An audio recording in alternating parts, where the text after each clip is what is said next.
మూడు బ్యాట్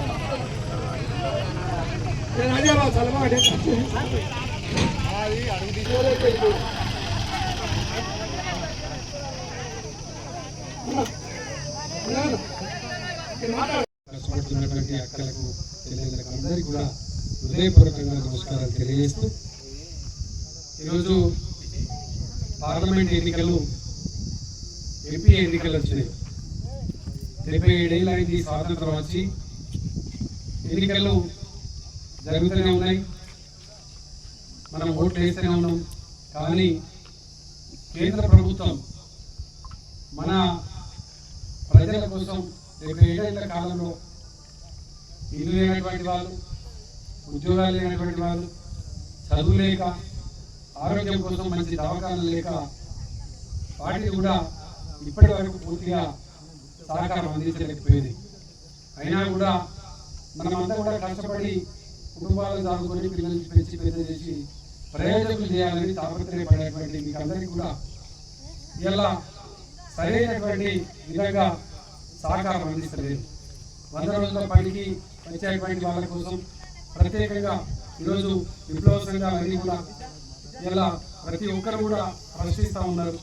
మేము కూడా బీఆర్ఎస్ పార్టీ పక్షాన మన కుప్పలేశ్వరరావు గారు కూడా ప్రశ్నించారు. మీరు ఈ యొక్క పనికి ఆహార పథకంలో పనిచేసేటువంటి వాళ్ళ కోసము వాళ్ళకు కనీసమైనటువంటి జీతం వచ్చేటువంటి ఒక కాడికి ఒకరు పనికి పోతే నెలకు సుమారు 15,000 20,000 జీతం వచ్చేటువంటి విధంగా చేస్తారు.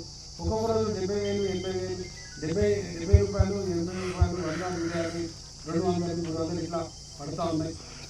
ఇది కాకుండా వాళ్ళు రిటైర్ అయిన తర్వాత కూడా అంటే వాళ్ళు కాలు రెక్కలు సరిగ్గా పనిచేయకుండా పని పోలేనటువంటి పరిస్థితిలో ఉన్న వాళ్ళకు కూడా పెన్షన్ విధానాన్ని అమలు చేయాలి, వాళ్ళకు ఒక భద్రతను కల్పించాలి.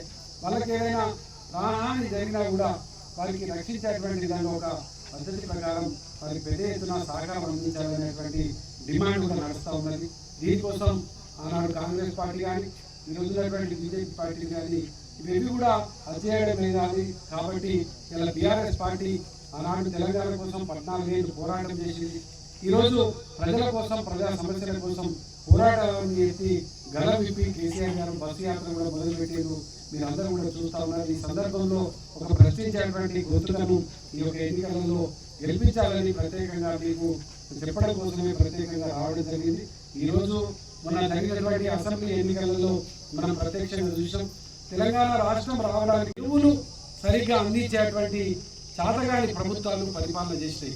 ఇదే కాంగ్రెస్ పార్టీకి సంబంధించినటువంటి నాయకత్వం ఆ రోజు ఉన్న రోజు ఎరువుల కోసం ఎంఆర్ఓ ఆఫీసుల చుట్టూ పోలీసుల చుట్టూ పోలీస్ స్టేషన్ల దగ్గర పోయి లైన్లు కట్టి తెచ్చుకునే పరిస్థితి ఒక నాడుండే.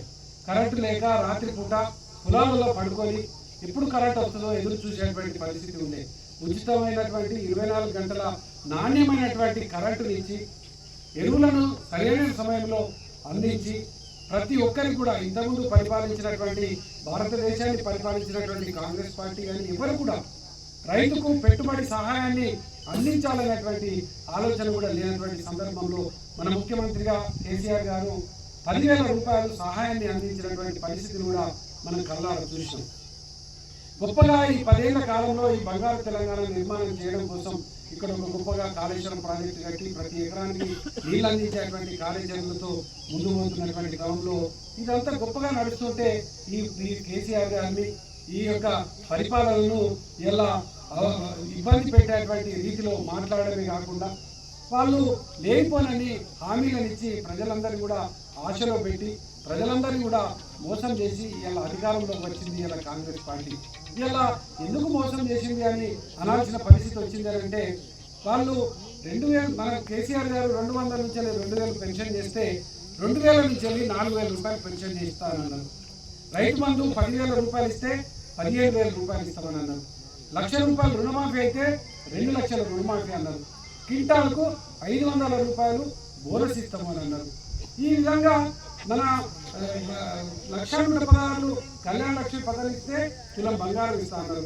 మహిళా సోదరి మనందరికీ కూడా 2,500 రూపాయలు అకౌంట్లోనే వేస్తామని అన్నారు. గ్యాస్ కనెక్షన్ 500 రూపాయలకి ఇస్తామని అన్నారు. ఇట్లా 13 హామీలను 420 హామీలు ఇచ్చారు. సరే, మీరు ఇచ్చినటువంటి హామీలకు మా అక్కలు, మా చెల్లెళ్ళు, మా అందరు తమ్ముళ్ళు అందరూ కూడా ఆశపడ్డారు. మీరు ఎవరైనా పెడతామంటే ఆశనే, ఎవరైనా చేస్తామంటే ఆశనే అనే ఉద్దేశం కొద్దీ ప్రజలందరూ కూడా ఇలా మరి 10 ఏళ్ళు కేసీఆర్ గారు పరిపాలన చేసింది కదా, ఒకసారి కాంగ్రెస్ అవకాశం ఇస్తామని చెప్పేసి ఇచ్చారు. ఆశపడడం తప్పే కాదు, ఆశపడడం తప్పు కాదు. కేసీఆర్ గారిని ఏమని మాట్లాడతారు, నీ పేర్లు మెడలు వేసుకుంటాం, లేకపోతే నీ గుడ్లు వీపుతాం అరే ప్రశ్నించడం తప్ప, కొట్లాడడం తప్ప. మేమానాడు 14 ఏళ్ళు ఈ తెలంగాణ కోసం ఇదే కాంగ్రెస్ పార్టీ మీద కొట్లాటం చేసినాం, కొట్లాడినాం, పోరాటం చేసినాం. అన్ని విప్లవ సంఘాలు అందరూ కూడా ఒకతాటిపైకి తెలంగాణ తెచ్చుకున్నాం. వచ్చిన తెలంగాణలో మీరు ఇచ్చినటువంటి హామీలను అడుగుతున్నాం. ఇవాళ మా తల్లులందరూ అడుగుతున్నారు. 2000 రూపాయల నుంచి 4000 రూపాయలు చేస్తాను. డిసెంబర్ 9వ తారీఖు ముఖ్యమంత్రి అయిన తర్వాత డిసెంబర్ 7వ తారీఖు అయినావు. ఏమైంది సంగతి అని అసెంబ్లీలో మాట్లాడితే దీనికి చట్టబద్ధత కల్పించింది. మీరు అసెంబ్లీలో ఇది తీర్మానం పెట్టుంది, మేము అన్ని కూడా నెరవేర్తామంటే లేదు లేదు 100 రోజులలో మేము చేస్తామని చెప్పేసి మాట్లాడి 100 రోజులు సమయం ఇచ్చాం. 100 రోజుల తర్వాత ఎందుకు చేస్తారు అంటే ఒకటి ఫ్రీ బస్సు పెట్టినాం కదా. ఫ్రీ బస్సు ఎక్కడి నుంచే పెట్టింది, కొత్త బస్సులు కొన్నావా, ఏం చేసినావు? పాత బస్సులు పెట్టి ఇలా ఫ్రీ బస్సుకి ఎవరికి ఉపయోగపడుతుంది? మా తల్లులకు, మా అక్కలకు ఎవరికైనా ఉపయోగపడుతుందా? పని చేసేటోళ్ళకు, ఉద్యోగాలు చేసేటోళ్ళకు, ఏదైనా బిజినెస్ చేసేటోళ్ళకు పోతారు, వస్తారు, పాసులు ఉంటాయి వాళ్ళకు, వాళ్ళు పాసులు కొనుక్కుంటారు. నువ్వు వాళ్ళకే ఇచ్చినట్టు ఇదంతా కూడా ఒక చాట్ల తవుడు పెట్టి ఏదో కుక్కల కొట్లాగా పెట్టినట్టు అన్ని రకాలైనటువంటి ఇబ్బందులు మొదలుపెట్టారు. అందుకోసమే ఇలా బీఆర్ఎస్ పార్టీ ఈ ప్రభుత్వాన్ని, ఈ నాయకత్వాన్ని నిలదీయడానికి ఇలా మొదలుపెట్టినాము. ఖచ్చితంగా మీరందరూ, మనమందరం కూడా అడగండి అబ్బాయినా పువ్వు పెట్టదు అన్నట్టు వాళ్ళు ఇచ్చినటువంటి హామీలను ఇలా 2000 రూపాయల నుంచి 4000 చేసినాం. 5 నెలలు అయింది. డిసెంబర్ 9వ తారీఖు ప్రమాణ స్వీకారం చేసినాం. 5 నెలలు అయింది. ఇలా 10,000 రూపాయలు మాకు వచ్చేవి 5 నెలల్లో. ఆ 10,000 రూపాయలు ఇస్తేనే మీరు మా దగ్గరికి ఓటు రండి అని ఇలా కాంగ్రెస్ వాళ్ళందరూ కూడా నిలదీస్తారు గ్రామాలలో. 2500 మా మహిళా సోదరులకు అకౌంట్లలో వేస్తానన్నారు. 5 నెలలు అయింది. 1250 రూపాయలు వచ్చేవి. మొన్న 12,500 రూపాయలు వచ్చేవి.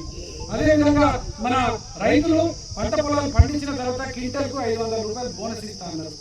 ఆ బోనస్ ఏమైందని అడిగితే వాడు రైతు బంధు ఏమైందంటే చెప్పు తీసుకొని కొట్టాలని అంటాడు. ఏదో మాట్లాడుతూ ఉన్నారు. ఇదే పద్ధతి. నీకు గొప్ప అవకాశం ఇచ్చినాం. 5 ఏళ్ళు పరిపాలన. ఇక్కడ ఉన్న ఎమ్మెల్యే కానీ వీళ్ళందరూ కానీ వాళ్ళందరూ మనకు జవాబుదారులు. మనం అడిగిన దాన్ని ఏమని అడుగుతున్నాం? మేము ఆ రోజు మా దగ్గరకు వచ్చి ఓట్లు అడిగినావు. ఓట్లు అడిగినప్పుడు ఇవి చేస్తానన్నావు, మాకు ఆశ చూపినావు. ఆశానికి మేము నమ్మినాం, నిన్ను నమ్మి నీకు ఓట్లు వేసినాం. నువ్వు ఎందుకు మోసం చేస్తున్నావు? ఈ మోసానికి ఎలా మోసం చేయకుండా మాకు వచ్చే నుంచి మా పైసలు ఇయ్యి, మా రుణమాఫీ చేయాలి మనం అడిగితే ఉల్టాసీగా మాట్లాడుతున్నారు. వీళ్ళకు సరి అయినటువంటి బుద్ధి చెప్పేటువంటి సమయం. ఎందుకంటే మీరు కార్యకర్తలు చేసుకునేటోళ్ళు, కొట్లాడేటోళ్ళు కాదు. పార్టీ నిలదీయడానికి, ఈ ఎమ్మెల్యే క్యాంప్ ఆఫీసులు ముట్టడించడానికి మా నాయకత్వం అంతా కూడా సిద్ధంగా ఉన్నది. ఈ సమయంలో మీ అందరి మద్దతు మేము కోరుతా ఉన్నాం. ఏ మద్దతు కోరుతా ఉన్నాం? 5 ఏళ్ళ ఒకసారి పార్లమెంట్ ఎన్నికలు వస్తున్నాయి. ఈ పార్లమెంట్ ఎన్నికలలో కేసీఆర్ గారికి ఒకసారి మళ్ళా ఈసారి అవకాశం ఇచ్చి ఓటేయండి. పార్లమెంట్ లో మీ యొక్క పనికి పథకం కోసం మాట్లాడే కొప్పుల ఈశ్వరన్న ఇంతకుముందు 26 ఏళ్ళు సింగరేణి ఉద్యోగంలో పనిచేసినటువంటి వాడు, విప్లవ సంఘంలో 10 ఏళ్ల పాటు పనిచేసినటువంటి వాడు. అందుకోసమే ఈ యొక్క ఈశ్వరన్న పోరాటం చేసేటువంటి శక్తి, ఆలోచన కలిగినటువంటి వాడు. కాబట్టి ఇంతకుముందు పార్లమెంట్ సభ్యులు అంటే హైదరాబాద్ లో ఉండేటోళ్ళు. ఈసారి గోదావరిలో ఉండేటువంటి కొప్పుల ఈశ్వరన్న ఎంపీగా పోటీ చేస్తున్నాడు. ఆ ఎంపీగా పోటీ చేస్తున్న ఈశ్వరన్నకు మీరు మద్దతు తెలపండి. మాకు ఇంత బలం అవుతుంది. మీకోసం కొట్లాడడానికి సిద్ధంగా ఉన్నాం. మమ్మల్ని జైల్లో పెట్టినా, ఏది పెట్టినా కూడా ఇచ్చిన హామీలను నెరవేర్చేంత వరకు మాత్రం ఎట్టి పరిస్థితుల్లో ఊరుకోవి. కాంగ్రెస్ పార్టీని నిలదీస్తాం. కానీ ఈ ఎన్నికలలో మీరు ఖచ్చితంగా ఒకసారి రుచి చూపెట్టాలి. బిడ్డ 5 ఏళ్ళు హామీలు నెరవేర్చలేవు. ఈ హామీలను నెరవేర్చకపోతే మేమందరం కూడా ఒక్కతాటిపైన ఉండి ఉద్యమ పార్టీకి ఓటేస్తామనేటువంటి చెప్పే విధంగా మీరు దయచేసి కారు గుర్తుకు ఓటేయండి. కేసీఆర్ గారు చాలా గొప్ప సేవ చేసిండు, 10 ఏళ్ల పాటు చేసిండు. మన ప్రజలకు, రైతులకు ఆలోచన వచ్చింది. ఒకసారి అవకాశం ఇచ్చారు. వాళ్ళు ఏం చేస్తారో కూడా చూద్దాం. ఇంకా ఏం చేస్తారో చూద్దాం. ఇంకా ఏం చేసినా కూడా దేనికైనా కూడా ఇలా కొట్లాడేటువంటి ఆలోచన మనకున్నది. ఈ యొక్క అవకాశాన్ని మీరు దయచేసి రేపు మే 13 నాడు 5 రోజులే ఉన్నది. ఈ 5 రోజులలో ఎన్నికలు వస్తాయి.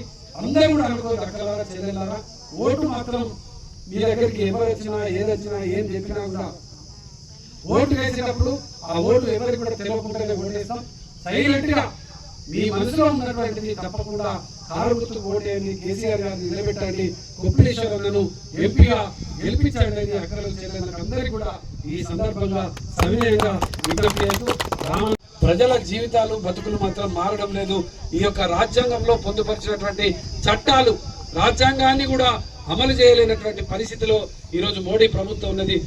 రాజ్యాంగం ఏం చెప్పింది అని అంటే, రాజ్యాంగం కులం లేదు, మతం లేదు, అందరికీ వచ్చేటువంటి విధంగా తప్పకుండా మీరు బీఆర్ఎస్ పార్టీకి ఓటేసి కేసీఆర్ గారికి మద్దతు తెలిపి ఈ యొక్క ప్రశ్నించేటువంటి గొంతుకను కొప్పుల ఈశ్వరన్నను గెలిపించాలని ఈ సందర్భంగా మిమ్మల్ని అందరూ కూడా వేడుకుంటూ, ఈరోజు ఈ యొక్క కార్యక్రమంలో ఇంత ఎండలో కూడా పనిచేస్తూ నా చంద్రన్న నచ్చిండు, ఒక ముచ్చట చెప్తాను వింటాని సవినయంగా విని మీరందరూ కూడా అర్థం చేసుకున్నందుకు పేరు పేరున హృదయపూర్వకమైనటువంటి కృతజ్ఞతలు తెలియజేస్తా ఉన్నాను.